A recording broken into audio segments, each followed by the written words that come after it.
বাংলাদেশ এবং বাংলাদেশের বাইরে পৃথিবীর বিভিন্ন প্রান্তে যে যেখান থেকে চ্যানেল আই দেখছেন আপনাদের সকলকে সাদর আমন্ত্রণ তৃতীয় মাত্রা দেখবার জন্য।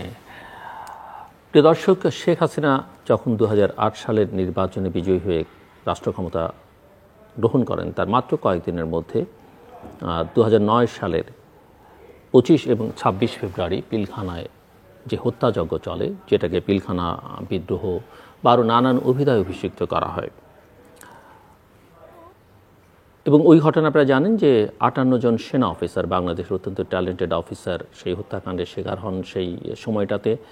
এবং আমাদের মুক্তিযুদ্ধেও এবং সম্ভবত পৃথিবীতে খুব এমন কোনো ঘটনা প্রবাহ আছে কিনা যেখানে একসঙ্গে এতজন সেনা অফিসার হত্যাকাণ্ডের শিকার হন, কিন্তু সেদিন সেটা হয়েছিল।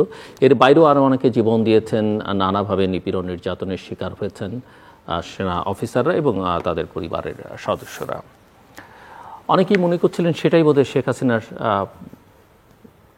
বিদায়কাল নিশ্চিত করবে, কিন্তু তারপরেও একটার পর একটা নির্বাচন হয়েছে, কেউ অংশ নিক বা না নিক তিনি ক্ষমতায় ছিলেন এবং শেষ পর্যন্ত ছাত্র জনতার আন্দোলনে গত 5 অগস্ট তিনি দেশ থেকে পালিয়ে গেছেন।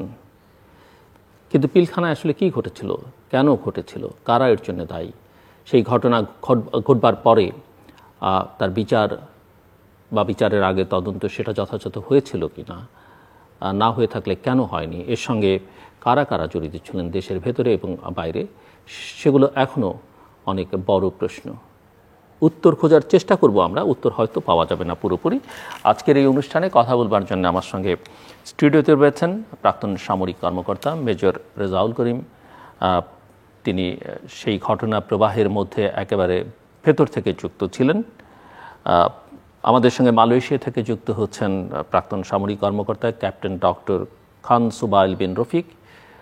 তিনিও সেই ঘটনা প্রবাহের সঙ্গে নিবিড়ভাবে যুক্ত ছিলেন। এবং আমাদের সঙ্গে ইটালি থেকে যুক্ত হচ্ছেন আল জাজিরার অনুসন্ধানী টিমের অনুসন্ধানী সাংবাদিক জুলকারনাইন খান সামি হিসেবেও তিনি আমাদের বিশেষ করে বাঙালি জনগোষ্ঠীর কাছে বেশ পরিচিত এবং জনপ্রিয়। স্বাগত আপনাদের তিনজনকেই তৃতীয় মাত্রায়। আমি একটু মেজর রেজাউল করিম আপনার কাছ থেকে শুনতে চাই যে এই যে বিডিআর হত্যাকাণ্ড সেটার প্রেক্ষাপটটা আসলে কী ছিল। আমরা নানান স্টোরি শুনেছি, কিন্তু আপনার কাছ থেকে একটু শুনতে চাই যে আপনি কীভাবে দেখেন এবং কেন এই হত্যাযজ্ঞটা ঘটল। ধন্যবাদ জিল্লুর ভাই। আপনার মাধ্যমে চ্যানেল আই এবং তৃতীয় মাত্রার মাধ্যমে সমস্ত দেশবাসীকে এবং বর্তমানে যে নতুন স্বাধীন বাংলাদেশ তার মেইন রূপকার দেশের নতুন প্রজন্মকে ধন্যবাদ জানিয়ে শুরু করতে চাই। আমি মেজর রেজাউল করিম। 2009-এর 25শে ফেব্রুয়ারি আমি তৎকালীন র্যাব 3-এ কর্মরত ছিলাম। এখন জিল্লুর ভাইয়ের কোশ্চেন অনুযায়ী আমি বলছি যে কেন বা প্রেক্ষাপটটা আপনার মানে প্রেক্ষাপটের সঙ্গে আপনি সম্পর্কিত ছিলেন না, বাট পিলখানা হত্যাকাণ্ডের পরবর্তী ঘটনা প্রবাহের সময় বা ঘটনা যখন চলে তখন আপনি জড়িয়ে পড়েছিলেন পেশাগত দায়িত্বে, সেখান থেকে আপনি বলতে পারেন। আমরা ডক্টর সুবাইলের কাছ থেকে বাকিটা শুনবো না হয়। 2009-এর 25শে ফেব্রুয়ারি সকাল 7:30 কি 8টার দিকে আমার তখন পোস্টিং ছিল ক্যাপ্টেন হিসেবে র্যাব 3 অ্যাডজুটেন্ট এবং অল সাডেন কন্ট্রোল থেকে, যেহেতু আমি দীর্ঘদিন ধরে র্যাব 3-এর অ্যাডজুটেন্ট হিসেবে ছিলাম এবং নিউ মার্কেট গেটটা অর্থাৎ পিলখানার হসপিটাল গেট যেটাকে বলে সেই জায়গাটা র্যাব 3-এর দায়িত্বপূর্ণ এলাকার মধ্যে ছিল। তো কন্ট্রোল থেকে ফোন আসে যে এরকম একটি অসন্তোষ দেখা দিয়েছে পিলখানার ভিতরে। তো র্যাব 3-কে পিলখানার হসপিটাল গেট অর্থাৎ নিউ মার্কেট গেটে ডিপ্লয় করা হয়। তো আমি তাৎক্ষণিক ছুটে যাই, যদিও আমার লিগামেন্টের সমস্যার কারণে আমি সিএমএইচে ছিলাম। তো সেখান থেকে আমি ছুটে যাই এবং আমার ইউনিটের সঙ্গে জয়েন করি এবং তারপরে এখানে যে দেখতে পারি যে একটু মানে বিভিন্ন ধরনের শোরগোল, বেশ কিছু বিডিআরের লোকজন মুখে গামছা বাঁধা অবস্থায় গেটে পাইচারি করছে বা মানে তারা চিল্লাপাল্লা করছে, হ্যান্ড মাইকে তারা ঘোষণা দিচ্ছে যে এখানে কেউ ঢুকতে পারবে না বা তারা আজকের থেকে বিদ্রোহ ঘোষণা করছে। তো আমি one of the first person যে কিনা ওইখানে দাঁড়িয়ে সমস্ত ঘটনাগুলো তৎকালীন আমার সিও কর্নেল জাকির ছিল, অর্থাৎ র্যাব 3-এর সিও, এবং কর্নেল রেজানুর খান র্যাবের এডিজি, তাদেরকে জানাই। কাকতালীয়ভাবে 9:15টার দিকে আমার কাছে আমার প্রাক্তন সিও, অর্থাৎ 31 বেঙ্গল এবং 1 বীর বাংলাদেশ ইনফ্যান্ট্রি রেজিমেন্ট, যে কিনা আমার একদম ঘনিষ্ঠ বড় ভাইয়ের মতো ছিল, কর্নেল জাহিদের ফোন আসে কিছুদিন আগেই, অর্থাৎ তার আগের দিন রাতেই আমরা গুলশানে তার পুরো ফ্যামিলি সহ আমরা ডিনার করেছি। তো তার ফোন আসে যে রেজা, আমি খুব বিপদে আছি, যেভাবে পারো আমাদেরকে উদ্ধার করার ব্যবস্থা করো, র্যাবের ঊর্ধ্বতন পর্যায়ে কথা বলো বা অন্যান্য তোমাদের কোর্সমেট এবং আর্মির হেডকোয়ার্টারে যোগাযোগ করার চেষ্টা করো। তো উনি জাস্ট এই ঘটনার প্রায় সপ্তাহখানেক আগেই পিলখানাতে পোস্টিং হয়েছিলেন। তো স্যারের কলটা আসার পরে আমি খুব বিচলিত হয়ে পড়ি, এবং এই ব্যাপারটা নিয়ে আমার এখন নামটা মনে আছে, ডিএডি মোজাম্মেল, র্যাব 3-র। তো তাকে আমি বলি, আপনি আপনার প্লাটুন নিয়ে একটু এগিয়ে যান, এবং সর্বপ্রথম আমাদের উপরে ফায়ার ওপেন করে বিডিআররা, এবং তাৎক্ষণিকভাবে ডিএডি মোজাম্মেলও ফায়ার ওপেন করেন। এবং আমরা যখন ফায়ার ব্যাক করি, এই ব্যাপারটা নিয়ে যখন আমি আমার সিওকে বলি যে পিলখানার হসপিটাল গেট বা নিউ মার্কেট গেট আমাদের কন্ট্রোলের মধ্যে আছে, শুধু আমাদেরকে অনুমতি দেন, আমরা এই গেটটা ক্লিয়ার করি। এই কথাটা শোনার পরে কর্নেল জাকির খুব ক্ষিপ্ত হয়ে গেলেন, তার সঙ্গে অনেক মতানৈক্য দেখা দিল। একটু পরে দেখলাম যে আমাকে তৎকালীন কর্নেল রেজানুর খান, অর্থাৎ র্যাবের এডিজি, উনি আমাকে ফোন দিলেন এবং আমাকে তৎক্ষণাৎ ওইখান থেকে প্রত্যাহার করলেন। তো ব্যাপারটা আমার জন্য খুব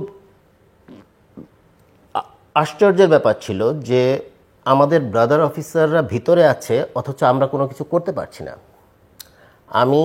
আমাকে যেহেতু প্রত্যাহার করতে বলা হয়েছে এবং আমাকে ইনস্ট্যান্ট পোস্টিংয়ের কথাও বলা হয়েছে, তো আমি ঠিক আছে চলে আসি। দুপুর পর্যন্ত প্রচণ্ড অস্বস্তির মধ্যে বিকাল 3টার দিকে আমরা আবাহনী মাঠের দিকে জড়ো হতে থাকি, যেখানে 46 ব্রিগেড তারা যায়, এবং ওইখানেও দেখি যে 46 ব্রিগেডের ট্যাঙ্ক আসছে বা এপিসি এসছে, এবং অন্যান্য সমস্ত অফিসার, অর্থাৎ অফিসারদের গ্যাদারিং যে জায়গাগুলোতে থাকে, অর্থাৎ আমি যেমন আমার কোর্সের সমস্ত কোর্সমেটদেরকে জানিয়েছিলাম যারা এমআইএসটিতে তৎকালীন বিভিন্ন ধরনের কোর্সের উপর ছিল, অর্থাৎ এমবিএ বা ইঞ্জিনিয়ারিং কোর্সের মধ্যে ছিল, তাদের সবাইকে জানানো হয়। প্লাস বিভিন্ন গ্যারিসন থেকে যারা ঢাকায় ছুটিতে এসছে সবাই এসে জয়েন করে, এবং সবার একটাই দাবি ছিল যে কোনো মূল্যে পিলখানার ভিতরে অপারেশন চালানো। কিন্তু কোনোভাবেই আমরা কারো কাছ থেকে কোনো সদুত্তর পাইনি। তো একটা পর্যায়ে যে তৎকালীন 46 ব্রিগেড কমান্ডার ব্রিগেডিয়ার জেনারেল হাকিম, উনি বলেন না ঠিক আছে, খুব শীঘ্রই আমরা অপারেশন করতে যাব। তো কোনো আদেশ এখনও আমরা পাইনি, আমরা ওয়েট করছি। তো এরপরে আমরা ক্যান্টনমেন্টে চলে আসি যখন কোনো আদেশ পাওয়া যায়নি। ক্যান্টনমেন্টে আসার পরে আমি একজন প্যারাট্রুপার কমান্ডো, তো আমার মাদার ইউনিট ছিল হচ্ছে 1 প্যারা কমান্ডো ব্যাটালিয়ন। আমরা আদেশের জন্য অপেক্ষা করি। ওই দিন রাত্রেই কমান্ডো ব্যাটালিয়নের একটি ফুল কোম্পানি C-130 নিয়ে পুরোপুরি রেডি ছিল, যে আমাদের দাবিটা শুধু ছিল ঠিক আছে, যেহেতু দুপুর থেকে আমরা বাংলাদেশের চ্যানেল না হোক ইন্ডিয়ান চ্যানেলগুলোতে দেখতে পাচ্ছি যে সমস্ত অফিসারদেরকে মেরে ফেলা হচ্ছে, বিভিন্ন জনকে ট্র্যাক করে করে যারা ফোন করেছে, যেমন আমি অলরেডি খবর পেয়েছিলাম যে কামরাঙ্গীচরের থেকে বেশ কিছু লাশ পাওয়া যাচ্ছে। তো সন্ধ্যার পরে আমি সেই জায়গায় যাই। আমি নিজে, আমার ক্লাসমেট, প্লাস হচ্ছে ক্যাডেট কলেজের ক্লাসমেট, প্লাস হচ্ছে কোর্সমেট ক্যাপ্টেন মাঝারের লাশ রিসিভ করি। সবচেয়ে দুঃখের ব্যাপারটা হচ্ছে যে তার বাম চোখটা উপড়ানো ছিল, তার জিহ্বাটা কেটে ফেলেছিল। তো এই পরিস্থিতি দেখার মতো আসলে মানসিক পরিস্থিতি আমার কাছে ছিল না। এরপরও আপনারা যত ছবি দেখবেন, যে পিলখানার যত ছবি আছে, এর মধ্যে কর্নেল জাহিদের লাশটা যখন আমি রিসিভ করি, আই ক্যান সে ইউজিলি ভাই যে কর্নেল জাহিদকে আমি খুব অপছন্দ করতাম। উনি আমাকে এত বেশি মাত্রায় বুলি করতেন, বাট ওই দিন আমি বুঝতে পারি লোকটাকে আমি কত বেশি ভালোবাসতাম। আমি নিজেও আমার কান্না ঠেকা রাখতে পারিনি। তো স্যারের লাশটা যখন রিসিভ করি, আমার ওই ইয়েটা ছিল না। স্যারের সম্বন্ধে ছিল মেজর নিয়ামুল স্যার। তো তাকে নিয়ে আমি যখন লাশটা রিসিভ করি, ভাবিকে বা স্যারের দুইটা বাচ্চা নিলয় নির্ঝরকে কোনো কিছু বলার মতো আমার কোনো ভাষা ছিল না। লাশ রিসিভ করে নিয়ে আসি। মাঝারের বড় ভাইও কুমিল্লা ক্যাডেট কলেজের ছিলেন, যদিও আমি ঝিনেদা ক্যাডেট কলেজের। তো ভাইয়ের কাছে লাশটা দিয়ে, উনিও আর্মি অফিসার। তারপরে মাত্র 23 দিন আগে মাঝার বিয়ে করেছিল, যিনি ছিলেন হচ্ছে তৎকালীন আইজিপি নুরুদ্দিন সাহেবের জামাই। তো আমার সবচেয়ে বড় বিষয় ছিল নুরুদ্দিন স্যারও, নূর মোহাম্মদ স্যার, সরি, নূর মোহাম্মদ স্যারও র্যাবকে কোনো পারমিশন দেননি কোনো ধরনের কোনো অপারেশন করার। বাট আই ক্যান সে যে only RAB was capable enough to capture the whole Pilkhana. So major Reza, আমি একটু আপনার কাছ থেকে পরের দফায় এসে বুঝতে চাইবো যে কেন আপনার কাছে কি মনে হয়, নিশ্চয়ই এতগুলো বছর গেছে, কেন পারমিশন পেলেন না বলে মনে হলো? এক, দুই হচ্ছে আমি জানি যে এর পরে আপনাকে যথেষ্ট সাফার করতে হয়েছে, অনেক সাফারিংসের মধ্য দিয়ে যেতে হয়েছে, সেটা কেন এবং কীভাবে, সেই কথা আমি আপনার কাছ থেকে শুনতে আসবো। আমি যাচ্ছি ক্যাপ্টেন ডক্টর কানসুবাইল বিন রফিক আপনার কাছ থেকে শুনতে চাই। আমি প্রেক্ষাপটটা একটু বুঝতে চাইছিলাম যে মেজর রেজার কাছে, এবং তিনি যেহেতু র্যাবে ছিলেন, সেই কারণে ওর মধ্যে আর তিনি প্রবেশ করেননি। তো আমি আপনার কাছ থেকে শুনতে চাই, এবং সেই সঙ্গে আপনার ইনভলভমেন্টটা কি এই ঘটনায়। ধন্যবাদ জিদুর ভাই যে আমাকে এখানে আমন্ত্রিত করার জন্য। এবং আমি এই চ্যানেল এর মাধ্যমে আমি দেশ এবং জাতিকে আজকে কিছু তথ্য, যেটা দীর্ঘ 14 বছর যাবত হয়তো বা এই তথ্যগুলো অজানা রয়ে গেছিল, সেটা আমি আজকে উন্মোচন করতে চাই। এবং আমি ব্যক্তিগতভাবে মনে করি, যেহেতু এখানে প্রেক্ষাপটের প্রশ্নটা এসেছে, আমি ব্যক্তিগতভাবে মনে করি যে অনেকে এটাকে বলে বিডিআর বিদ্রোহ, বাট আমি ব্যক্তিগতভাবে এটাকে বিডিআর বিদ্রোহ বলতে চাই না। এটা একটা পরিকল্পিত গণহত্যা। It's a genocide and it's a very cold blooded genocide. এবং এই পরিকল্পিত গণহত্যাটা সংঘটিত হয়েছিল বাংলাদেশকে, বাংলাদেশের জাতীয়বাদের চেতনাকে এবং বাংলাদেশের দেশপ্রেমকে, যারা দেশপ্রেমের চেতনায় উদ্বুদ্ধ, শুধুমাত্র সামরিক বেসামরিক না, সমগ্র বাংলাদেশকে ভারতীয় সাম্রাজ্যবাদের শৃঙ্খলে আবদ্ধ করার জন্য প্রথম স্টেপ ছিল এটি। এবং এই গণহত্যার পিছনে সামরিক, বেসামরিক এবং রাজনৈতিক ব্যক্তিবর্গ প্রত্যক্ষ এবং পরোক্ষভাবে জড়িত। বিডিআর বিদ্রোহ সময়কালীন এবং তৎপরবর্তী সময়ে আমার বিডিআর এর ভিতরে চাকরি করার সুযোগ হয়েছে। আমি এই গণহত্যা সংগঠনের সময়, তখন কি আপনি বিডিআর এ ছিলেন? না, আমি তখন 25শে ফেব্রুয়ারি তখন আমি এমআইএসটি তে ছিলাম, আমি ইঞ্জিনিয়ারিং পড়তেছিলাম।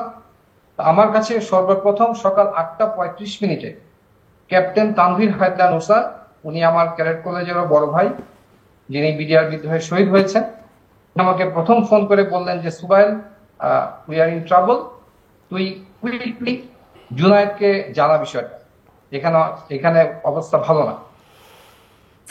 ক্যাপ্টেন জুনায়েদ, উনি ছিলেন তৎকালীন সেনাপ্রধান জেনারেল মইনু আহমেদের এডিসি। আমি যতটুকু জানি উনি বর্তমানে লেফটেন্যান্ট কর্নেল পদবিতে কর্মরত। আমি ওনার ফোন পাওয়ার সাথে সাথে আমি মেসেজটা ওনাকে কনভে করি। উনি আমাকে বলেন যে বিষয়টা সেনাপ্রধান অবগত আছেন। এরপরে আমরা যারা এমআইএসটি তে আরো যারা কতিপয় অফিসার ছিলাম, এখানে প্রায় 250 থেকে 300 জন অফিস বিভিন্ন কোর্স এবং ট্রেনিং এ কর্মরত ছিল। তার ভিতরে আমরা কয়েকজন, আনুমানিক 10 থেকে 15 জন আমরা ইঞ্জিনিয়ার ব্রিগেডে চলে যাই, যেটা ঢাকার ইঞ্জিনিয়ার ব্রিগেড। এখানে আপনাকে বলতে চাই, আমি কয়েকজন তৎকালীন সামরিক কর্মকর্তা যারা হয়তো বা এখনো সার্ভিং এ আছেন অথবা এখনো রিটায়ার্ড করেছেন, তাদের কিছু ভূমিকার কথা আমি আপনাদেরকে সুস্পষ্টভাবে জানাতে চাই। আমি যখন এমআইএসটি থেকে ইঞ্জিনিয়ারিং ব্রিগেডের দিকে যেতে থাকলাম, এটা আনুমানিক সকাল 9:30টার দিকে, তখন ডিফেন্স সার্ভিস এন্ড স্টাফ কলেজের কমান্ডেন্ট ছিলেন তৎকালীন মেজর জেনারেল ইকবাল করিম ভুইয়া। তিনি সর্বপ্রথম পরে সেনাপ্রধান হয়েছিলেন। তিনি আমাদেরকে বাধা দেন এবং আমাদেরকে বলেন, we should not interfere in military job, we should be remain in our own place. আমরা ওনার বাধাটা শুনি নাই। আমরা ইঞ্জিনিয়ার ব্রিগেড থেকে সৈনিকদের সাথে মিশে আবাহনী মাঠে আমরা গিয়েছিলাম সকাল 11:15 বা 11টার দিকে, আমি এক্সাক্ট টাইমটা মনে নাই। তো সেখানে আমরা 7 জন অফিসার, একটু আগে রেজা স্যার বলছেন র্যাবের কথা, আপনারা হয়তো বা জানেন না যে সেনাবাহিনীরও কতিপয় 7-8 জন অফিসার তাদের ভাই ব্রাদার অফিসারদেরকে এবং তাদের পরিবারদেরকে বাঁচানোর জন্য আমরা পিলখানার অভিমুখে রওনা করেছিলাম অস্ত্রসহ। এবং সেই মুভমেন্টের কিছুটা ভিডিও হয়তো বা তৎকালীন সে সময় কিছু গণমাধ্যমে প্রকাশিত হয়েছিল, যেটা আমি পরবর্তীতে জানতে পেরেছি। আমি দেখেছি আমাদের দিকে তো সেই 7-8 জনের ভিতরে আমিও একজন ছিলাম, যারা জীবনের ঝুঁকি নিয়ে আমাদের অফিসারদেরকে এবং তাদের ফ্যামিলিদেরকে বাঁচানোর জন্য আমরা সামনে মুভ করতেছিলাম। তো তখন আমাদের অবস্থান দেখে বিডিআরের সৈনিকরা পিলখানার যে রাইফেল স্কোয়ারের গেটটা থেকে এলোপাতারি গুলি করতে করতে তারা পিছিয়ে যেতে থাকে। আমাদের একটা সমস্যা ছিল যে আমরা যে 7-8 জন অফিসার ছিলাম, আমরা জুনিয়র অফিসার ছিলাম, সবাই ক্যাপ্টেন পদবী। আমরা কেউই পিলখানাতে আগে চাকরি করি নাই, সুতরাং পিলখানার অভ্যন্তরীণ লেআউট সম্পর্কে আমাদের কোনো আইডিয়া ছিল না। এবং যে পরিমাণ গুলি হচ্ছিল এতে আসলে আমাদের রিইনফোর্সমেন্ট দরকার ছিল। তখন রেজা স্যারের সাথে আমাদের কথা হয়, উনি নিউ মার্কেটে অবস্থান করছিলেন, তখন আমরা জানতে পারি। এবং র্যাবের আরেকটি দল হাজারীবাগে অবস্থান করছিলেন বলে আমরা নিশ্চিত হই। তখন আমরা একজন আরেকজনের সাথে যোগাযোগ করছিলাম যে how to get inside and আমাদের কারো কাছে লেআউট আছে কিনা, কোন পজিশনগুলো স্ট্র্যাটেজিক পজিশনগুলো আমরা যদি দখল করে নেই তাহলে সেটা আমাদের জন্য এই মিউটিনিটা নিউট্রালাইজ করাটা সম্ভব হবে এবং we can rescue our officers. Unfortunately আমরা তখন রিইনফোর্সমেন্ট কল করি এবং এই সময় এমআইএসটির কমান্ডেন্ট ছিলেন মেজর জেনারেল ওয়াদুদ, যিনি পরবর্তীতে লেফটেন্যান্ট জেনারেল হিসেবে রিটায়ার করেন। উনি আমাকে ফোন দেন, ফোন দিয়ে বেশ অকথ্য ভাষায় গালিগালাজ করেন। তারপরে বলে যে তোমরা এখনই you come back to the Afghani field, চলে আসো, তোমাদের এখনই within 5 minutes army will go for offensive. তো এই যেহেতু আমরা পিলখানার লেআউট জানতাম না, প্লাস আমাদের রিইনফোর্সমেন্ট দরকার ছিল, এই জন্য আমরা আসলে একটু ধ্যানিত হয়ে যাই এবং পরবর্তীতে আবানি মাঠে আমরা ব্যাক করি। তো 25শে ফেব্রুয়ারি 12টার দিকে আমরা আবানি মাঠে ফিরে আসি, আমরা 7-8 জন। এবং এরপরে যখন দেখতে পারি যে আসলে আর্মির কোনো অফেন্সিভের কোনো প্রিপারেশন নেই, পরে আমি আসলে সেই জায়গা থেকে সরে যাই। এবং এর 24 ঘন্টা পরে সেনাবাহিনী সেখানে ঢুকে। একটা জিনিস এখানে খেয়াল করেন, আজকে প্রকাশিত হচ্ছে যে র্যাব এবং আর্মির আমরা সেখানে ছিলাম, উই কল ফর দ্য রিফোর্সমেন্ট।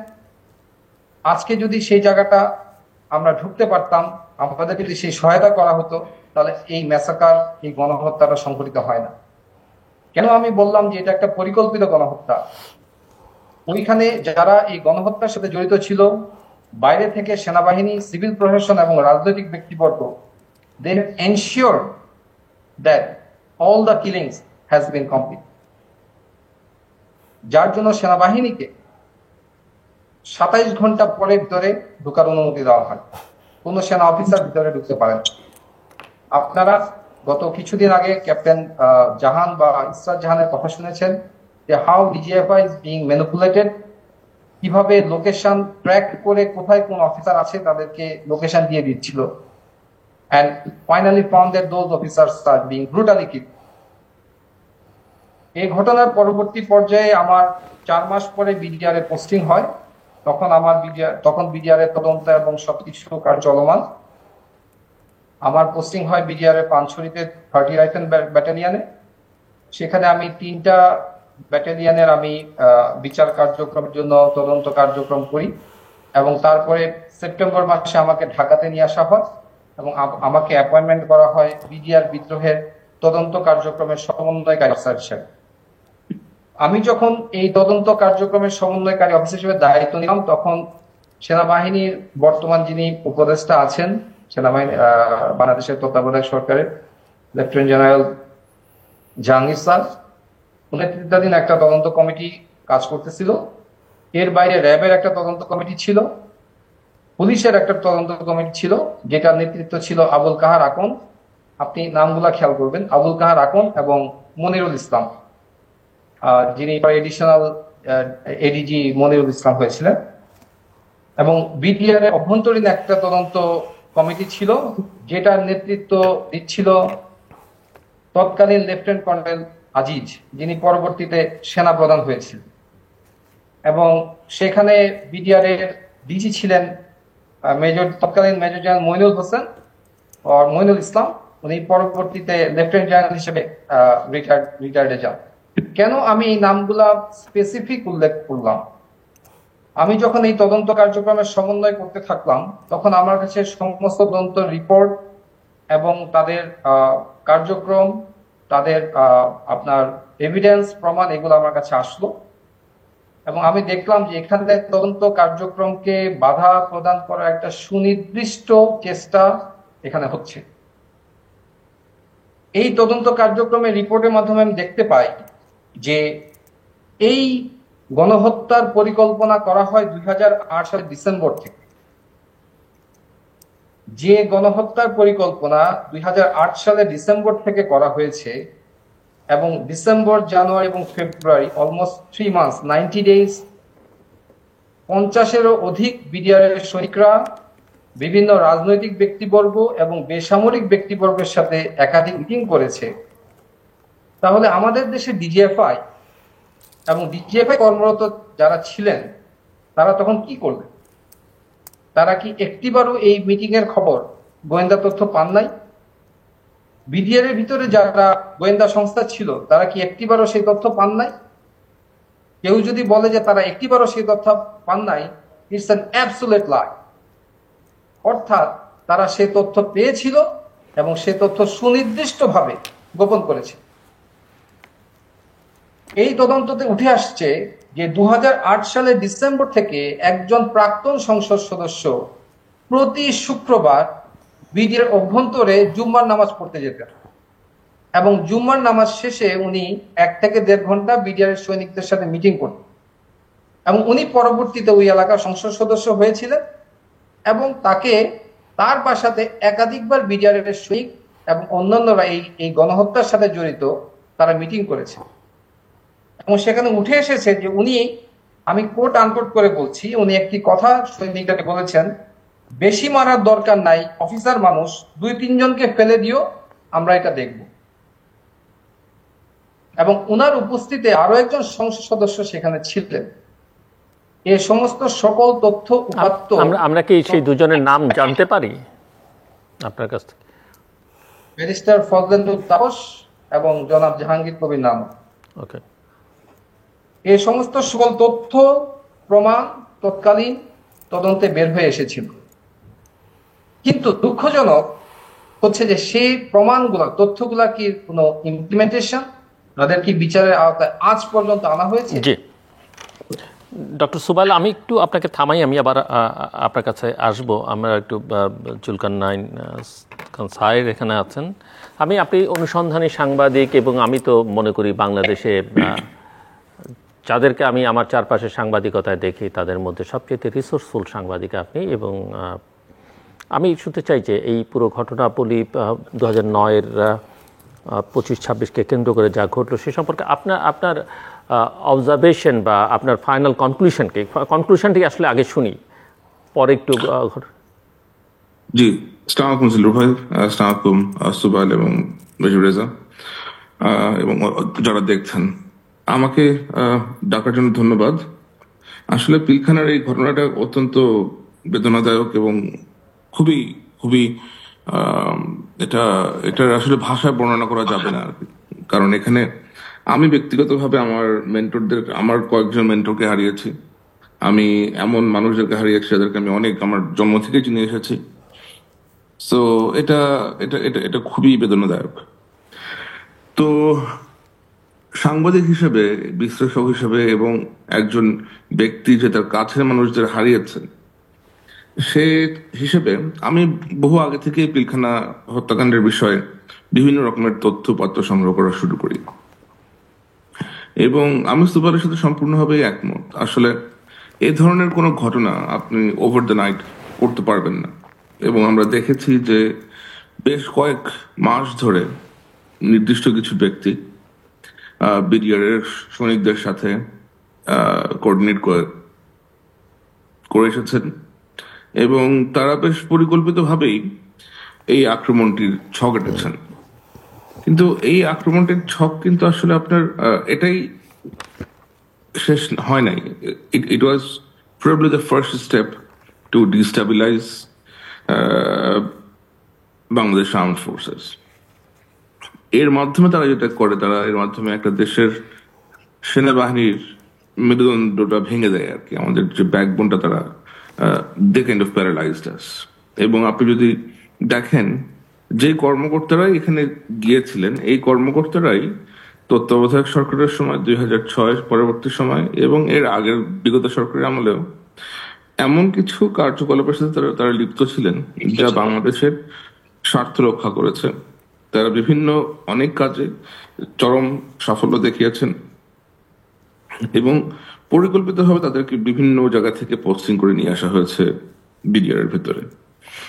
এবং এতগুলো গোয়েন্দা সংস্থা বাংলাদেশে কাজ করে, বাংলাদেশে এনএসআই কাজ করে, ডিজিএফআই কাজ করে, মিলিটারি ইন্টেলিজেন্স আছে, আর্মি সিকিউরিটি ইউনিট আছে, বিডিআর এর নিজস্ব একটা নিরাপত্তা সংস্থা আছে।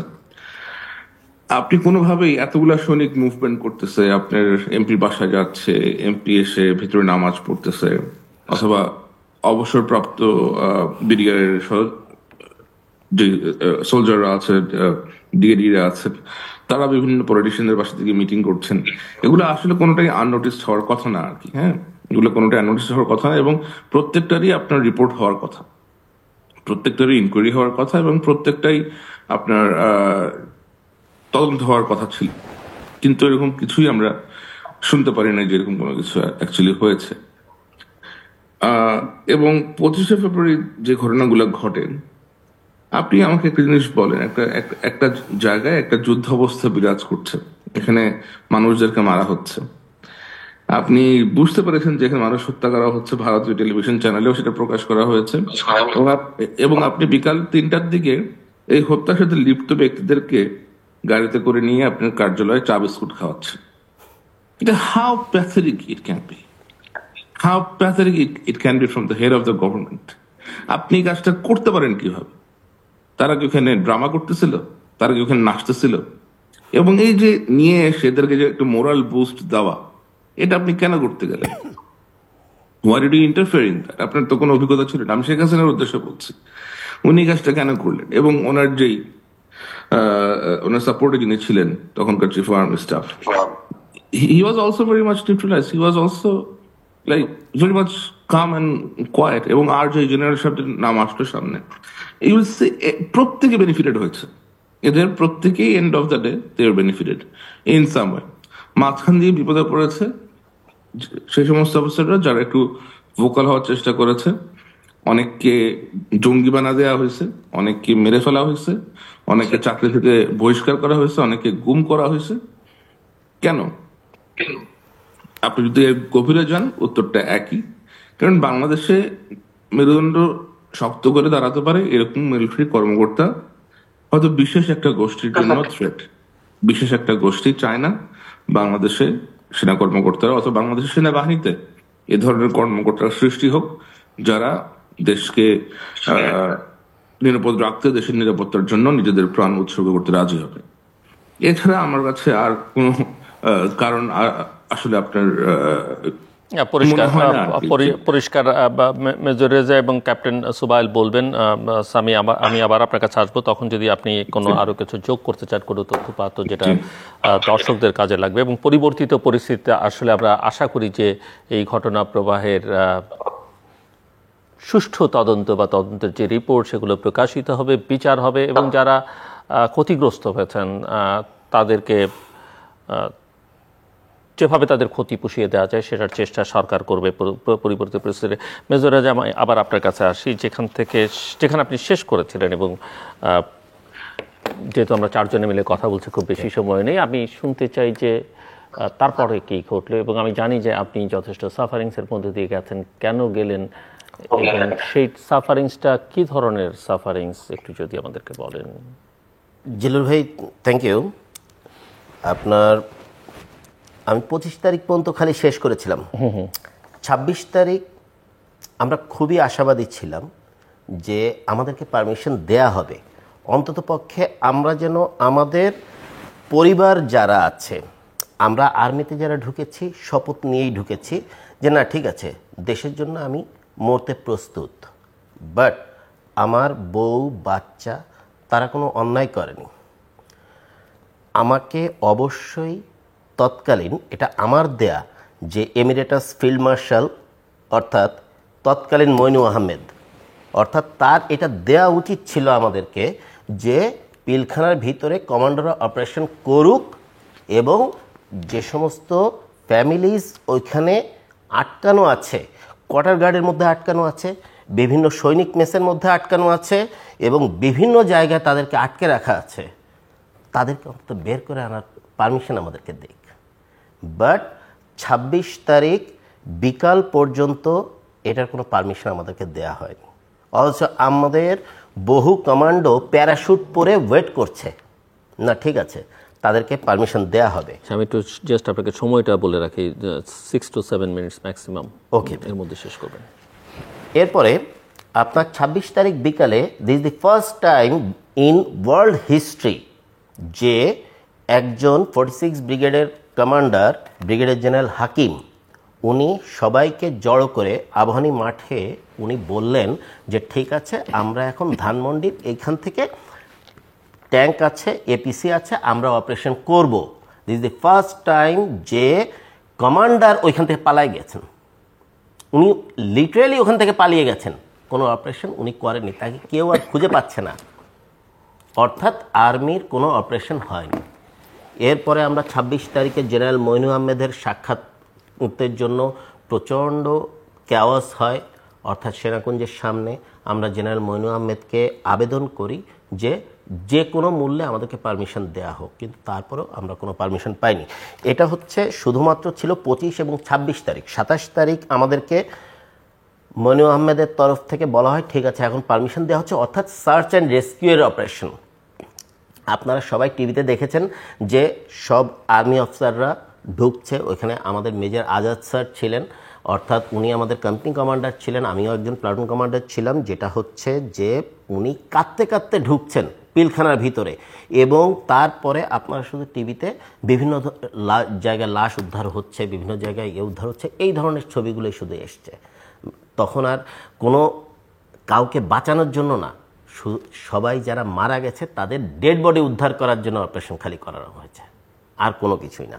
That was the fate and irony of fate was that যে আমাদেরকে একটা কর্ডনের মধ্যে রেখে আমাদের ব্রাদার অফিসারদেরকে খুঁজে খুঁজে মারা হয়েছে, আর কিচ্ছু না। This is the first time in world history that আমরা নিজেদের আর্মড ফোর্সেসের ব্রাদার অফিসারদেরকে নিজেরা কর্ডন করে নিজেরাই হত্যা করেছি, দ্যাটস অল। এবং এর সঙ্গে আমাদের বেশ কিছু ক্ষমতালোভী জেনারেল এবং ক্ষমতালোভী পলিটিশিয়ানস জড়িত। 1 মার্চ আমরা ইন দ্য মিন টাইম আমরা দেখি বিডিআরের তখনকার স্বরাষ্ট্রমন্ত্রী ছিলেন তৎকালীন স্বরাষ্ট্রমন্ত্রী সাহারা খাতুন, উনি বিডিআরের ভিতরে যে উনি তাদেরকে দুধ কলা খাওয়াচ্ছেন, তারা তার বাবা বা এবং তাদেরকে প্যাসিফাই করার চেষ্টা করছেন। আমরা শুধু এইটুকু দাবি করি যে আমরাও তো প্রতিরক্ষা বাহিনীর সদস্য, আমাদেরও মা হচ্ছে তৎকালীন প্রধানমন্ত্রী শেখ হাসিনা, সুতরাং উনি কেন আমাদের মধ্যে আসতে ভয় পাচ্ছেন? ওনারও আমাদের মধ্যে এসে যাদের 57 জন আর্মি অফিসার মুক্তিযুদ্ধের পরে এতজন বা মুক্তিযুদ্ধ এতজন মারা যায়নি, ওনার এসে আমাদেরকে প্যাসিফাই করা উচিত বা আমাদের সঙ্গে কথা বলা উচিত। আমাদেরও অনেক কিছু বলার থাকতে পারে। গিয়েছিলেন তো ক্যান্টনমেন্টে, উনি গিয়েছিলেন এবং তখন তাকে আমরা আমাদের প্রপার দাবিগুলো তুলে ধরি যে ম্যাডাম আপনার এই ঘটনা আমাদের কাছে প্রমাণ আছে, আপনি শুধু আমাদেরকে অনুমতি দেন এটা জিজ্ঞাসাবাদ করার। অনেক অফিসার অনেকগুলো, সেখানে আমরা যে কথাগুলো বলেছিলাম শুধু আমাদের আবেগের কথা মাত্র, যেহেতু আমাদের ব্রাদার অফিসার অনেকেই মৃত এবং আমরা তাদের লাশ রিসিভ করেছি, আমরা শুধু বলেছিলাম যে আপনি অন্তত এটা সুষ্ঠু তদন্তটা করেন। কিন্তু সেইখান থেকে ডিজিএফআই যারা যারা কথা বলেছিল সকলের নামগুলো নোট করেন এবং তাদেরকে পরবর্তীতে বিভিন্নভাবে আপনার হেনস্থা করানো শুরু হয়। যেমন আমি শুধু আমার ব্যক্তিগত কথাটা বলি, আমি অন্য অনেকের কথাই বলবো না, কারণ হচ্ছে এটার লিস্টটা এত বড় যেটা বলে শেষ করা যাবে না। আপনি বোধহয় তৎকালীন সুনিতা পাল এবং রিপোর্টটাও পড়েছিলেন, জয় মানে সজীব ওয়াজেদ জয়ের রিপোর্টটাও পড়েছিলেন, যে বাংলাদেশ আর্মির মধ্যে ইসলামী মিলিটিস্ট যাদের ইয়েগুলো এসছে 2006 মানে 1 থেকে 2006 পর্যন্ত 35% ইসলামী মিলিটিস্ট বাংলাদেশ আর্মিতে recruited. So we being totally branded as Islamic militist, and that's Bangladesh Army. And that was what is shame for Bangladesh Army, যে আমরা চ্যালেঞ্জ করেনি। আমি সারা বাংলাদেশে 6 স্ট্যান্ড করেছি ভাই, আমি এসএসসিতে স্ট্যান্ড করেছি, আমি বাহিরে স্কলারশিপ না নিয়ে আমি বাংলাদেশ আর্মিতে ঢুকেছি জাস্ট ইসলামিক মিলিটিস্ট হওয়ার জন্য না, জাস্ট দেশ সেবা করার উদ্দেশ্যে এবং দেশ মাতৃকার জন্য আমি এসেছি। এরপরে আপনার পুরো প্রক্রিয়াটাই ছিল হচ্ছে আমাদের আপনার সঙ্গে কি হলো সেটুকু যদি, আমার হাতে খুব বেশি সময় নেই, সেটুকু যদি একটু শুনি। আমি এরপরে আমার মেজর র্যাঙ্ক ডিউ হয় হচ্ছে 30শে জুলাই 2009। আমাকে শুধু আমার ইন্টেলিজেন্স ক্লিয়ারেন্স ছিল না বলে আমাকে কোনোভাবেই 25শে ফেব্রুয়ারি কিন্তু আমার তাৎক্ষণিক পোস্টিং হয় একবার সরাসরি আমার মাদার ব্যাটালিয়নে, র্যাব থেকে আমাকে কিক থ্রু করা হয়। আমাকে 30শে জুলাইতে যখন আমার মেজর র্যাঙ্কের জন্য আমাকে পোস্টিং দেওয়া হয় বিআইআরসি বাংলাদেশ ইনফ্যান্ট্রি রেজিমেন্টের G2 ইন্টেলিজেন্স হিসেবে, আমাকে কোনোভাবে সেখানে পোস্টিং দেওয়া হয় না, বলা হয় যে ইন্টেলিজেন্স ক্লিয়ারেন্স নাই। এরপরে আমাকে নভেম্বরের 3 তারিখে ফেয়ারওয়েল দেওয়া হয় কমান্ডো ব্যাটালিয়ন থেকে, এবং তারপরে নভেম্বরের 3 তারিখ রাত্রে, যার পরের দিন আমি র্যাঙ্ক পরে আমি বিআরসিতে জয়েন করব, নভেম্বরের 3 তারিখ রাতে আমাকে অ্যাবডাক্ট করা হয় পিলখানার ভিতর থেকে, এবং 7 থেকে 8 দিন পর্যন্ত আমি জানি না যে আমি কোথায় আছি, আমার চোখ বাঁধা ছিল, আমি কোথায় আছি সেটাও জানি না, আমার পরিবারও আমার কোনো প্রকার কোনো খোঁজ জানে না। আমাকে যখন চোখ খোলা হয় আমি তখন নিজেকে ডিজিএফআইয়ের অফিসের ভিতরে আবিষ্কার করি। তখন আমি সামনে পরিচয় জানতে পারি ইঞ্জিনিয়ার্সের কর্নেল সালে এবং ডিজিএফআইয়ের সিটিআইবির DG Imrul Kayes, brigadier general Imrul Kayes, তৎকালীন পররাষ্ট্র সচিব মিজারুল কায়েস সাহেবের ছোট ভাই। তো আপনাকে অ্যাবডাক্ট করা হলো কেন? আমাকে ওই যে তখন পিলখানার ভিতর থেকে অ্যাবডাক্ট করা হলো কেন বলে আপনি মনে করতেন, বা কি তথ্য পেলেন? আমাকে পরবর্তীতে জানানো হলো যে আমি ব্যারিস্টার ফজলুল তাপসের উপরে বোমা হামলার চেষ্টা করেছি। ওকে, ব্যারিস্টার ফজলুল তাপসের উপর বোমা হামলার চেষ্টা করেছি। তো অল অন এ সাডেন আমি খুব অবাক হয়ে যাই। তো এরপরে আমি মানে জানতে পারি যে তার ওইখানে আপনার একটা এসিড কম্প্রেসার ব্লাস্ট করেছে এবং কোনো ধরনের কোনো হতাহতের ঘটনা ঘটেনি। বাট তখন আমার এখনও মনে আছে, অলমাইটি ফরবিডস, যে ব্রিগেডিয়ার জেনারেল ইমরুল কায়েস এখনও স্মরণ করতে পারবেন যদি উনি কথা শুনে থাকেন, যেটা হচ্ছে যে আমি ওনাকে বলেছিলাম, স্যার এটা খুবই লজ্জাকর যে আমি বাংলাদেশ আর্মিতে কমান্ডোতে আলফা পাওয়া, আমেরিকা থেকে আপনার জাম্প মাস্টার এবং এয়ারবোর্ন কোর্সেও আমি ইনস্ট্রাক্টর রিকমেন্ডেশন হোল্ডার, এবং আপনার নেপালেও আমি 28,000 ফিট পর্যন্ত ওঠা। তো আপনি আমাকে বলছেন যে যেখানে কেউ হতাহত হয় নাই সেই ধরনের একটা বোমা হামলা আমি করেছি। এর চাইতে স্যার আপনি বেটার আমাকে 21শে আগস্টের গ্রেনেড হামলার সঙ্গে মিলান, তাতে অন্তত কিছু লোক মারা গিয়েছে, অন্তত ইজ্জতটা বাঁচবে। তো দ্য আয়রনি অফ ফেট যে উনরা তখন এই জিনিসটা নিয়ে আমার ওয়াইফকে পর্যন্ত তুলে আনে। আমার তখন ব্রেস্ট ফিডেড বেবি, আমার বাবাও নেভি অফিসার ছিলেন, আমার বাবা তখন এটা নিয়ে খুব বেশি মাত্রায় রিটালিয়েট করে এবং তখন 46 ব্রিগেডে, এবং সবচেয়ে বড় ব্যাপার হচ্ছে এই জেনারেল রেজানুর খান এটার বদলতেই উনি 46 ব্রিগেডের ব্রিগেড কমান্ডার হিসেবে পোস্টিং হন, ব্রিগেডিয়ার জেনারেল হিসেবে। এবং রেজানুর খান তখন আমার বাবা এবং আমার ফ্যামিলির সঙ্গে খুব বাজে মাত্রায় খারাপ আচরণ করেন, এবং তারপরে আমার বাবা এটা নিয়ে অনেক উপর পর্যন্ত যান, এবং তারপরে আমার ওয়াইফকে ছেড়ে দেওয়া হয় এবং তারপরে আমাকে ওইভাবে রেখে দেওয়া হয়। অলনের সাইনে আমি দেখতে পারি, অর্থাৎ সুবাইলকে আমি চিনতামই না, কিন্তু বাকি 3 জন যে কমান্ডো ছিল তাদেরকে আমি খুব ভালো মতো চিনি, অর্থাৎ মেজর হেলাল, ক্যাপ্টেন রাজীব এবং ক্যাপ্টেন সুবাইল, তাদেরকে আমি খুব ভালো মতোই চিনি যেহেতু কমান্ডো। তো এদের সবাইকে আমি দেখতে পারি এবং জানতে পারি যে আমাদের 5 জনকেই এই জায়গাটাতে ফাঁসানো হয়েছে শুধুমাত্র ব্যারিস্টার তাপসের বা বোমা হামলা কেসে। অনেক করে বলার চেষ্টা করি যে মানে কোনো জায়গায় বোমা হামলা করতে গেলে অন্তত পক্ষে বোমা সোর্স অফ এক্সপ্লোসিভটা দরকার, জি। কিন্তু তারা কোনো সোর্স অফ এক্সপ্লোসিভ বলতে পারে না। তো আপনি ছাড়া পেলেন কবে? আমি 2010-এর অক্টোবরের 4 তারিখে আমাদেরকে জেলে পাঠানো হয়। কারণটা ছিল তারা কোনোভাবে প্রুভ করতে পারেনি যে আমরা বোমা হামলা করেছি। ওকে, তারপর?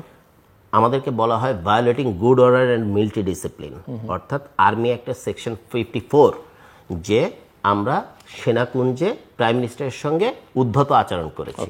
এই জন্য সেকশন 54-এর সর্বোচ্চ সাজা 5 বছরের রিগারাস ইমপ্রিজনমেন্ট, জেলে পাঠিয়ে দেওয়া হয়। এবং দ্যাট ওয়াজ দি স্টার্টিং, যে আমাদের গত 10 বছরের আমার সবচেয়ে করুণ কাহিনী। তো 5 বছর জেল খাটলেন? 5 বছর জেল খাটলাম। 2014 সালের এপ্রিলে আমি বের হই, এবং তারপর থেকে আমি কোনো জায়গায় চাকরি পাইনি, আমি কোনো জায়গায় কিছুই করতে পারিনি। যত আমার বাবা তার সমস্ত সঞ্চয় দিয়ে আমাকে যতভাবেই এস্টাবলিশ করার চেষ্টা করেছেন, পার্টনারকে ভয় দেখানো হয়, বিভিন্ন জায়গার থেকে ইয়ে করা হয়, কোনো জায়গায় চাকরি হয় না। পরবর্তীতে লিটারালি আমি ভাই উবারে 1 সপ্তাহ গাড়ি পর্যন্ত চালিয়েছি। তারপরে আমাকে লিটারালি ফিল্ডে রাজমিস্ত্রি কাজ করে, আজকে রাজমিস্ত্রি কাজ করে আমাকে এই পর্যন্ত আসতে হয়েছে। ক্যাপ্টেন সোবাইল, আপনি যেখানে থেমেছিলেন, এবং আমরা আপনার কথাও একটু শুনতে চাই, এবং একই সঙ্গে যেহেতু আলোচনাটা শেষও করে আনতে চাই যে এই যে ছাত্র জনতার আন্দোলন, নতুন পরিস্থিতি, নতুন সরকার, আমরা সব কিছু নতুন করে ঢেলে সাজাতে চাই, সেখানে আপনার কোনো এক্সপেকটেশন থাকলে আপনি বলতে পারেন, ইনক্লুডিং সশস্ত্র বাহিনী, আরও বিশেষ করে বললে আপনার সেনাবাহিনী। আমি বলবো যে আসলে এটা আমাদের সেনাবাহিনী। এখন এক সময় বলতাম যে এটা অন্যদের সেনাবাহিনী, এখন আমাদের সেনাবাহিনী। আমি আসলে যেখানে যেখানে এর আগে একটু আগে শেষ করেছিলাম যে তদন্ত কার্যক্রম, আমি সেপ্টেম্বরে যখন ঢাকায় এসে বিচারিক কার্যক্রমের সমন্বয়কারী অফিসার হলাম, তখন এই তদন্ত রিপোর্টে আমি এবং তদন্ত কার্যক্রম চলমান অবস্থায় আমি দেখতে পেলাম যে সুপরিকল্পিতভাবে এই তদন্তকে বাধাগ্রস্ত করা হচ্ছে। এবং এটা তৎকালীন ডিজি জেনারেল মইনুল হোসেন, তৎকালীন সেক্টর কমান্ডার এবং পরবর্তীতে বিডিআর গোয়েন্দা সংস্থান প্রধান লেফটেন্যান্ট কর্নেল আজিজ, যিনি পরবর্তীতে সেনাপ্রধান হয়েছিলেন, তারা এটা যেমন র্যাবের থেকে যখন কাউকে জিজ্ঞাসাবাদ করার জন্য নিত, তারা সেটা সহযোগিতা করতো না। একই সাথে আমি আপনাদেরকে আজকে দায়িত্ব নিয়ে একটা কথা বলতে চাই। 2009 সালের মে মাস থেকে সেপ্টেম্বর মাসের ভিতরে 3 জন বিডিআর এর ভিতরে 3 জন আত্মহত্যা করে, এবং এই 3 জনই ছিল প্রাইম সাক্ষী। তারা এক অনিবার্য কারণবশত বা কোনো কারণ ছাড়াই তারা আত্মহত্যা করে। এবং তারা কিভাবে আত্মহত্যা করেন, আসলেই তারা আত্মহত্যা করছেন কিনা, এ ব্যাপারে কোনো ধরনের কোনো তদন্ত সংঘটিত হয় না। দ্বিতীয় আরেকটি কথা আমি বলতে চাই, 2009 সালের অক্টোবরের 14 তারিখ, যেহেতু আমি সমন্বয়কারী কর্মকর্তা ছিলাম, আমাকে এবং তৎকালীন ডিজি মইনুল হোসেন স্যার, ওনাকে প্রাইম মিনিস্টার অফিসে ডাকা হয়। তৎকালীন প্রধানমন্ত্রী শেখ হাসিনা উনি ওনার ব্যক্তিগত কক্ষে আমাকে এবং মইনুল হোসেন স্যারকে যান, এবং আমি আমার রিপোর্টটা ওনার কাছে পেশ করি। এবং এই রিপোর্টটা যখন আমি ওনাকে পেশ করি, উনি এটা ছুঁড়ে ফেলে দিয়ে উনি শেখ হাসিনা ছুঁড়ে ফেলে দিয়ে উনি ছুঁড়ে ফেলে দিয়ে বলেন যে এগুলা কি আবল তাবল নিয়ে আসছো, তোমাকে যেভাবে ইনস্ট্রাকশন দেওয়া হয়েছে তা কেন ফলো করতেছো না, যেভাবে ইনস্ট্রাকশন দেওয়া হয়েছে তা অন্তত ফলো করবো বলে উনি চলে যেতে বলেন। তখন জেনারেল মইনুল বলেন যে তুমি এগুলো কিভাবে করছো, এখানে কোনো রাজনৈতিক ব্যক্তিবর্গের নাম থাকা যাবে না, কোনো সংশ্লিষ্ট কাজে যাদেরকে পুলিশ থেকে যে রিপোর্টটা দেওয়া হচ্ছে, শুধুমাত্র সেই রিপোর্টের উপর ভিত্তি করে তদন্ত কার্যক্রমের রিপোর্ট করতে হবে। সেনাবাহিনী বা র্যাবের যে রিপোর্ট আছে সেই রিপোর্ট গ্রহণ করা যাবে না। That was his clear instruction. এরপরে আবার 19 অক্টোবর 2009 তারিখে আমাকে আবার ডাকা হয়। আমি সেই রিপোর্ট কোনোটা চেঞ্জ করি নাই। আমাকে তখন জিজ্ঞাসা করা হয় যে হাউ ডেয়ার ইউ আর। আমি একটাই উত্তর দিছিলাম যে আমি আমার ভাইয়ের রক্তের সাথে বেইমানি করতে পারবো।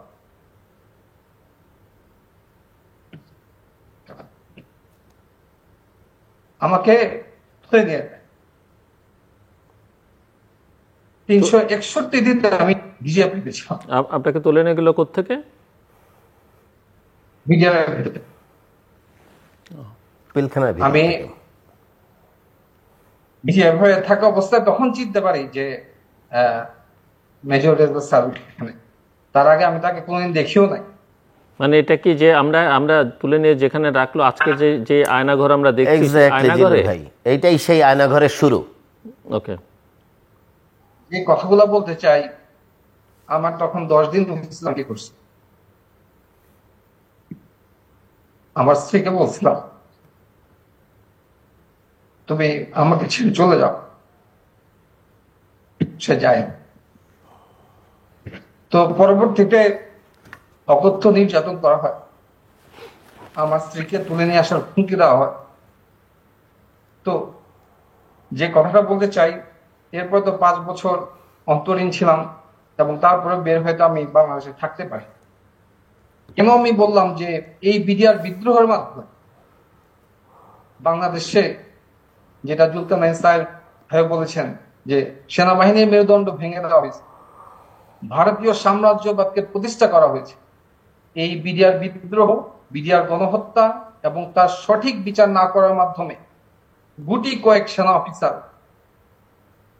তারা গুম, খুন, আয়নাঘরের সূচনা এখান থেকে। আমি এই জন্য প্রত্যেকটা নাম আমি ক্লিয়ার ভাবে বলছি।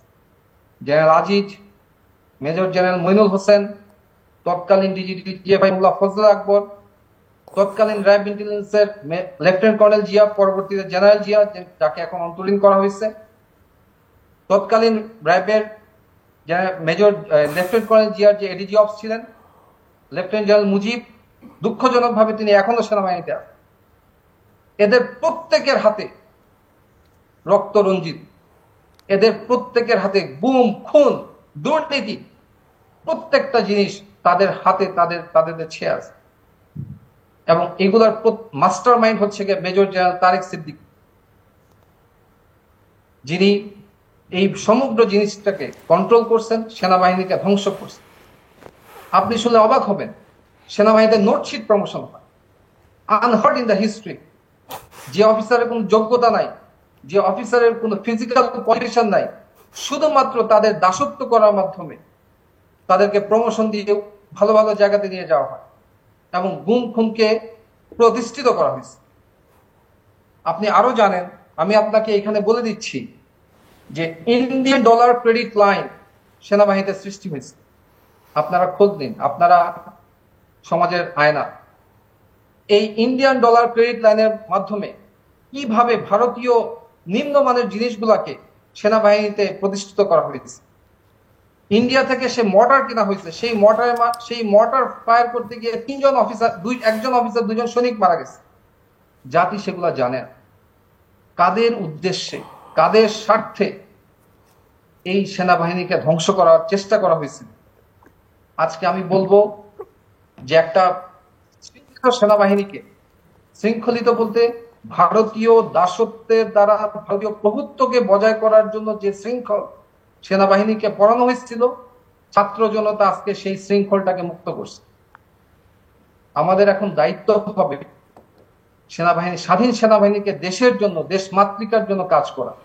এবং এই যে গুটি কয়েক, যে those who you can count by fingers, এই সকল অফিসারদেরকে, সে রিটায়ার্ড হোক, সে বর্তমান সার্ভিসে থাকা হোক, তাদের প্রত্যেকের হাত মানুষের রক্তে রঞ্জিত। They should be taken to the task immediately with immediate effect. Thank you. Zulkarnain sir, Sami. জি জুলু ভাই, আসলে সুবাইল এবং রেজা সাহেব যা বললেন, এরপরে তো আসলে আর বাকিটা বলার অপেক্ষা রাখে না। কিন্তু আমি আরো সাথে যা যোগ করতে চাই সেটা হচ্ছে যে পিলখানায় কিন্তু শেষ হয়ে যায় নাই। পিলখানা থেকে বরঞ্চ আসলে ধ্বংসের শুরু হয় আর কি। এবং ধীরে ধীরে আপনি যদি দেখেন, সেনাবাহিনীতে এমন কিছু নীতিমালা ইন্ট্রোডিউস করা হয়। আপনি যখন প্রথমে একটা নীতিমালা ইন্ট্রোডিউস করেন, সেই নীতির সুবাদে যখন কেউ ফ্যাসিলিটি নেয়, পরে যখন আপনি সেই নীতিটা আবার পরিবর্তন করেন, তখন কিন্তু আপনি সেই ফ্যাসিলিটি গুলো পরিবর্তন করতে পারেন, কিন্তু লোকটাকে শাস্তি দিতে পারেন না। 2009 বিডিআর এই ঘটনার পরে ইমিডিয়েটলি বাংলাদেশ সেনাবাহিনীর কর্মকর্তাদের জন্য বৈদেশিক অভিবাসন নীতি চালু করা হয়, যারা আন্ডারে বেশ কিছু অফিসার আর যারা ফরেন ইমিগ্রেশন নেয়, কেউ কারো হয়তো ফরেন স্পাউস ছিল, তারা ওই দেশের রেসিডেন্স পারমিট নেয়। এটা 2017 সাল পর্যন্ত ছিল। 2018 সালে জেনারেল আজিজ চলে আসার পরে উনি বলেন যে যাদের এগুলা ছিল তাদেরকে এটা বাদ দিতে হবে এবং চাকরি ত্যাগ করতে হবে। প্রায় এই নীতির আওতায় সে প্রায় অত্যন্ত পরিকল্পিতভাবে এই কাজটা করা হয়। বিডিআরে তো আমাদের 57 জন অফিসার শহীদ হয়েছে। আমি বলবো যে 2018 থেকে 2021 সাল পর্যন্ত এই 3 বছরে 217 জন অফিসারকে চাকরিচ্যুত করা হয় সম্পূর্ণ অন্যায় হবে। যে ওনাদের অন্যায়টা কি ছিল, ওনারা একটা আগে পলিসির আন্ডারে ইমিগ্রেশনের ফরেন ইমিগ্রেশন নিয়েছিলেন। ওনাদেরকে বলা হয়েছিল যে তোমাদের যদি ফরেন ইমিগ্রেশন থেকে থাকে তাহলে you have to resign from the current service.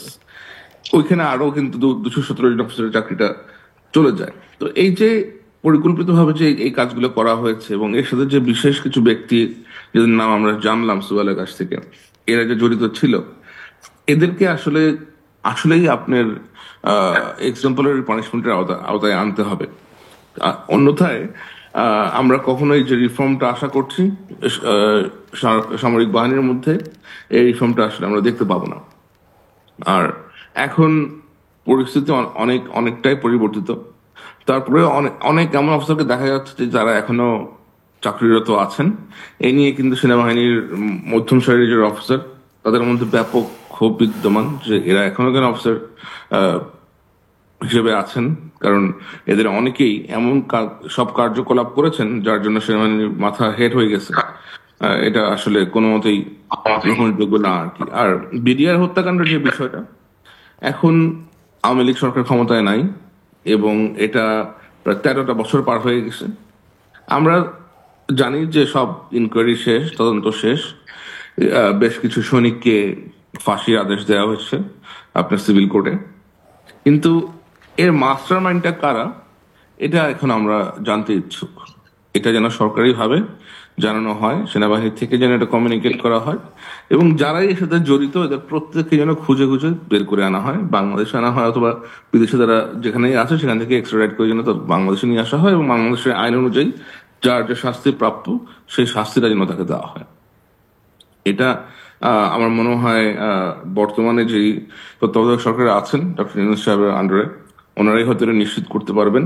কারণ আমরা চাই না যে এগুলা নিয়ে আর পলিটিক্স হোক। অনেক পলিটিক্স হচ্ছে। 13টা বছর এই পরিবারগুলো বঞ্চিত হয়েছে যথাযথ বিচারের কাছ থেকে। যে সমস্ত বিচার করা হয়েছে এগুলো সবই আমার কাছে মনে হয়েছে এগুলো সবই এক ধরনের আইওয়াশরা, আর কিছু না। আপনি তাপসের বিচার করেন নাই, আপনি নানকের বিচার করেন নাই, মতিয়া আপনার ওই Sara Khatun, she died, may Allah give her what she deserves, but অন্যরা আরো যারা ছিল, আরো বেশ কিছু আওয়ামী লীগ নেতা এটার মধ্যে ইনভলভ ছিল, এদেরকে আপনার অ্যাকাউন্টেবিলিটির মধ্যে আনতে হবে। তো এগুলা করা হোক। আমরা দেখতে চাই যে বিচার প্রক্রিয়াটা অ্যাটলিস্ট পুনরায় শুরু হয়েছে, তাহলে বাংলাদেশ সেনাবাহিনীর সদস্যরা এবং যেই নিহতের পরিবার স্বজনরা আছেন তারা শান্তি পাবেন বলে আমি মনে করি। অনেক ধন্যবাদ সামি। বা আপনারা আর কিছু 30 সেকেন্ডস করে যোগ করতে চাইলে 30 সেকেন্ডস। আমি জাস্ট দুটো জিনিস বলবো জিল্লুর ভাই, যে জিনিসটা আসলেই বলা উচিত। অর্থাৎ জেনারেল জিয়াউল আহসান এখন যিনি মানে আন্ডার ট্রায়াল আছেন, উনার উত্থানটা আমার বলাটা খুবই জরুরি, যেটা কোনো জায়গায় এই পর্যন্ত আসেনি। অর্থাৎ আমরা যারা ছিলাম ওইখানে, আমরা কোনোদিনও পলিটিক্স, অর্থাৎ আমি আমার নিজের কথা বলছি, আমি কোনোদিনও পলিটিক্স অর্থাৎ কোনটা আওয়ামী লীগ কোনটা বিএনপি আমি নিজেও জানি না। প্রথম যখন আমাকে ধরেছে, আমাকে প্রথমেই বলা হয়েছিল যে আমি আইএসআইয়ের মাধ্যমে তারেক জিয়ার কাছ থেকে আমি 6 কোটি টাকা নিয়েছি এবং এই বোমা হামলা করেছি, যেটা খুবই অবনক্সাস ছিল এবং আমার সারা বাংলাদেশের যত অ্যাকাউন্ট ছিল সবগুলো তারা সার্চ করছে। আমার বাবা আমাকে গাড়ি কিনে দিয়েছে, সেটা পর্যন্ত তারা কোন অ্যাকাউন্ট থেকে এসছে সারা বাংলাদেশে কোনো অ্যাকাউন্ট খুঁজেও এটা ট্র্যাক রেকর্ড বের করতে পারেনি যে আমি 6 কোটি টাকা আমি ইয়েতে নিয়েছি আইএসআই এর মাধ্যমে, তারেক জিয়ার মাধ্যমে, অর্থাৎ কোনো বিএনপি বা জামাতের কারো কোনো নেতার সঙ্গে আমার কোনো সম্পর্ক ছিল, নাম্বার 1।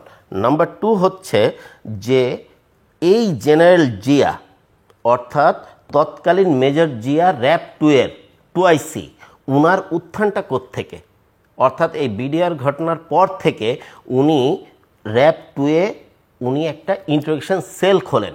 43 জন জওয়ান ওইখানে মারা যায়, এটা বাংলাদেশের অনেকেই জানে না। আর্মির আর নো, বিডিআরের 43 জন জওয়ান ওইখানে মারা যায়। এমনও কথিত আছে যে এমআইয়ের একটা ভিডিও ছিল যেখানে কর্নেল গুলজার স্যারকে দিয়ে বাধ্য করা হচ্ছে কবর খুঁড়তে, এবং তারপরে সেই কবরেই তাকে মানে দাফন করা হয়েছে গুলি করে, এবং সেই ভিডিওটা পর্যন্ত এই জেনারেল জিয়াউল আহসান নিয়ে যান। এবং উনি প্রত্যেকবার এই জেনারেল রেজানুর খান এবং জেনারেল মানে জিয়াউল আহসান উনরা বিভিন্ন জওয়ানদেরকে নিয়ে যান র্যাব 2-র শিয়া ক্যাম্পের ওইখানে, তারা ইন্ট্রোগেট করেন এবং ডেড বডি হিসেবে ফেরত দিয়ে যান। এটার প্রমাণও আছে। অর্থাৎ আমাদের সঙ্গেই এই ব্যারিস্টার তাপসের উপর বোমা হামলা কেসেই আরও একজন অফিসার আছে, অর্থাৎ ক্যাপ্টেন ফুয়াদ। সে ছিল তখন G3 অপারেশনস পিলখানা, সে ফুল কন্ট্রোল এবং ইয়েটা মেনটেন করতো, সে এটা কনফার্ম করছে। অর্থাৎ এখান থেকে জেনারেল জিয়াউল আহসানের উত্থান শুরু। এবং সুবাইল যেটা বলল নোটশিটের মাধ্যমে প্রমোশন, জেনারেল জিয়াউল আহসান পিএসসিও করা না বা কোনো ধরনের কোনো লেফটেন্যান্ট কর্নেল হওয়ার মতো কোনো যোগ্যতা তার নাই, তারপরও সে সরাসরি র্যাব হেডকোয়ার্টারে ইন্টেলিজেন্স ডিরেক্টর হন এবং সেইখান থেকে তার উত্থান আপনারা সবাই দেখছেন। ইন্টারমিডিয়েটে বোধহয় 3rd ডিভিশন পাইছে, আমি শুনেছিলাম। এক্স্যাক্টলি, শাহের ভাই ঠিক বলছেন, ইন্টারমিডিয়েট 3rd ডিভিশন পাওয়া, এবং সবাই তাকে জেসি জিয়া নামেই জানে, এবং হাফ প্যান্ট হিসেবে আমরা কনফার্ম ইয়ে করতাম। ক্যাপ্টেন সুবাইল কিছু যোগ করবেন? 30 সেকেন্ডস, আমার হাতে সময় নাই আসলে, তারপরে যেহেতু আসলে আমি শেষে এটাই বলতে চাই যে প্রত্যেকটা হত্যাকাণ্ডের একটা সুষ্ঠু বিচার হওয়া প্রয়োজন। যদি কোনো হত্যাকাণ্ডের সুষ্ঠু বিচার এবং তার মাস্টার মাইন্ডের না ধরা হয়, সেটার রেসিপ্রোকাল ইফেক্ট অনেক আর্মি অফিসার এই ঘটনার পরিপ্রেক্ষিতে, এমনকি 2011-তেও একটা সাজানো নাটক হয়েছিল মেজর জিয়া উনাকে দিয়ে, তার সেই ঘটনাতেও অনেক আর্মি অফিসারকে চাকরিচ্যুত করা হয়।